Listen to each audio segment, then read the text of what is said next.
Hello, beautiful lights. This is my story on how I became for one thing, hospice social worker. What led me down the path of working with death and dying, and what brought me to get certified as a death doula. What the heck is a death doula anyway?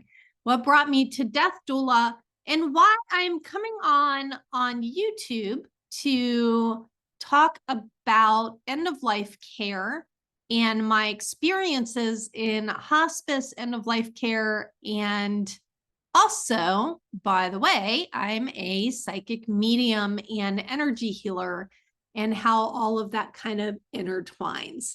So get ready, and we will start the story.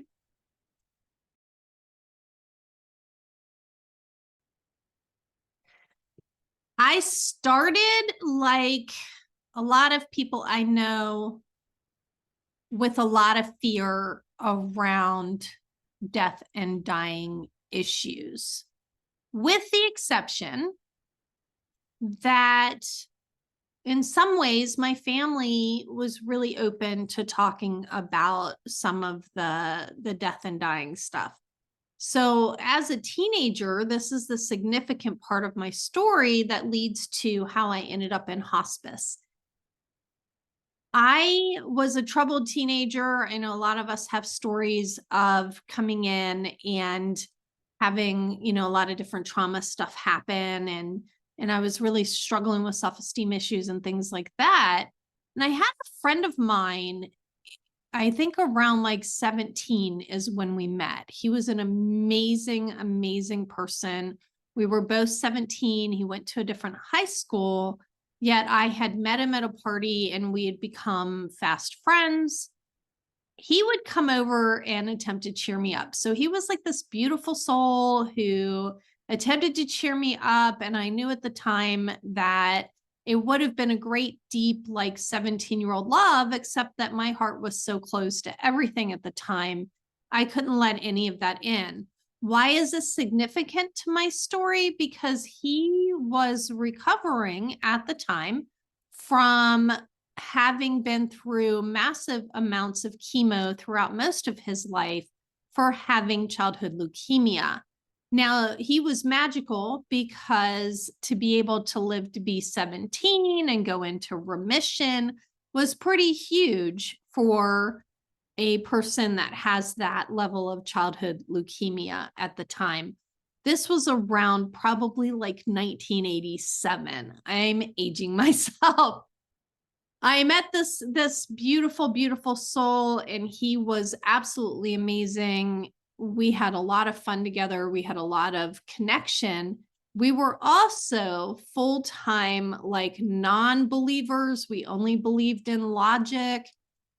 We didn't have any grasp on any kind of true understanding of spirituality at the time. I have looked back on my story and seen that there were some things about myself that were just totally blocked out at the time. So to fast forward, at about 20 or 21 years old, he got sick again, and he had very serious cancer and was dying. And as a 21-year-old, I was deeply in my wounds. I was deeply closed off to everything. I was not connected to people. I was not connected to any type of spirituality at the time other than what I would call pouring alcohol into my body. So alcohol was like my escape at the time. And when he got really, really sick, I did go to visit him once, and I was in my own sickness at the time with selfishness and self-centeredness and not understanding death and really living a life filled with fear, that although I was able to be somewhat present with him, I made a lot of promises I couldn't keep. I had a very hard time accepting or dealing with any of the grief and the emotions around him dying. And I remember the selfishness of like, I can't handle his dying, right? So on the one hand, yes, I was 17. I can be gentle with that 17-year-old today and recognize, the 17-year-old inside of me.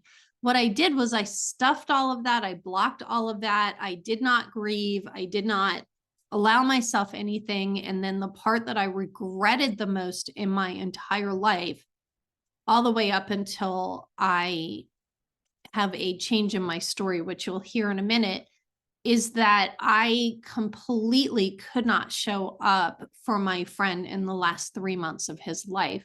I have since spoken to a friend of mine who, I'm sorry, my alarm was going off on my phone and I got distracted.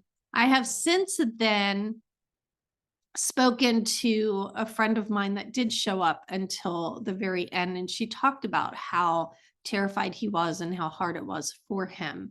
I do know that I went to the funeral and I was so like part of the sort of like atheist society at the time, like didn't want to have anything to do with religion or God or any of that at that young age, that when I heard that he had accepted God and Jesus as a savior and things like that before he died, I really had like bitterness and and that just can't be true. So that tells you a bit of what I was like in the past, and the not believing that there's anything else, the being afraid of death, being afraid of just a lot of things at the time. Fast forward, I hit a bottom at about 27, 28 years old. And by 28, 29 years old, I was seeking more spirituality. I was starting to have an awakening. I was starting to really realize a lot of things. Also, at about 26 years old, I wasn't done with the drinking and I wasn't done yet with hitting like the major bottom. However, around 26 years old, I had met a woman who was very spiritual and I really wanted what she had. And so I was doing some of the things she was suggesting, which led to me hitting a bottom, getting the help that I needed, and really starting to move forward. Well, part of the what we call wreckage of my past at the time, and the guilt and the shame and things like that, the shadow work that I was doing at the time, was that I had not shown up for my friend before he died, and how I wished I had been there to be supportive of him. So the amends process for me, the restitution, the clearing out my wreckage of my past, the ability to forgive myself, and to, in many ways, I had to write a letter to him and things like that, to receive forgiveness from him and from my higher power, my God, my whatever you want to call it. Please don't attack me for using words that are not yours, or if you do attack me, I send you peace and love, because on this channel, I am like, I appreciate whatever you believe in. And I believe that there's no one right way to do anything. There's no one right way to think anything. There's massive diversity on this planet. If this doesn't resonate with you, may you be at peace and just turn it off. So for those of you that this is resonating with, I hit that bottom and I started a spiritual journey, and I started spiritually seeking. And part of the process is to really like look into your shadows, release your past, those type of things. And I wanted to do some repair work around that. That's what we call it in dialectical behavioral therapy. In other programs, we call it like making amends and mending relationships. And I really wanted to do that. So what happened was I started seeking, how can I make amends? I was also very like unhappy in the work that I was doing. So I was seeking like, what else can I do with my life? I was having, all these existential crises at the time. And what it led to was a decision to go volunteer for hospice. That's why I started this channel. My start in volunteering for hospice started me on a path of not only spiritual awakening, but a greater understanding of death and dying, a greater understanding of just a whole lot of things. And as I progressed in that, I woke up to a few other things about myself that I will talk about on this channel. So that's my trigger warning. If you're not into psychic and mediums and energy healing and all of that, that's totally fine. You don't have to believe in any of that. I am going to come on and tell my stories about nearing death awareness from my clients, having made the amends and the peace that comes from that. And also some of my amazing experiences of having been a psychic medium and energy healer as I went through this process. The other part of my journey is around mindfulness. And Ram Dass, who wrote Be Here Now, was a huge influence for me when I was going in to volunteer for hospice in the way that I approached it. In my next video, I will talk about my first hospice client and the experiences that I had with him as we move forward on this journey. So I ended up volunteering for hospice and having these like really amazing experiences.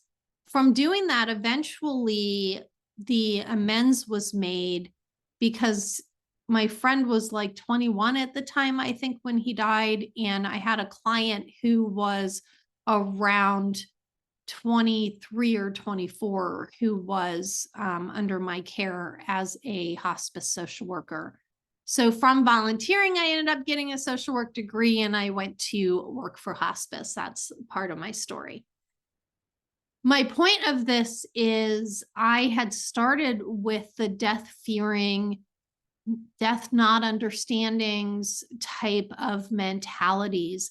I love this new movement that's going on, this death positive kind of movement. It's not saying, hey, go into your life right now. It's not saying, hey, I think everyone should die. What it's saying is something that we said all the time in hospice is you're not going to get out of life alive. You're just not. And I also developed this greater understanding of dying that I understand now. If you are really a soul or a spirit or an energy being, having a physical human experience, then that means energy doesn't die. And I had a 5-year-old once ask me, because she was experiencing a death and her parents as well, of someone significant to them at the time. And she says, Kimmy, what happens when you die? And I found myself saying, it's the greatest mystery known to man is what happens when you die. I can't answer those questions. I can just tell you my hospice stories and the things that I've witnessed. And as a medium, I can tell you that I've had interactions with energies and spirits from the other side who have given me information that I have brought in that way. So I have witnessed what is called nearing death awareness.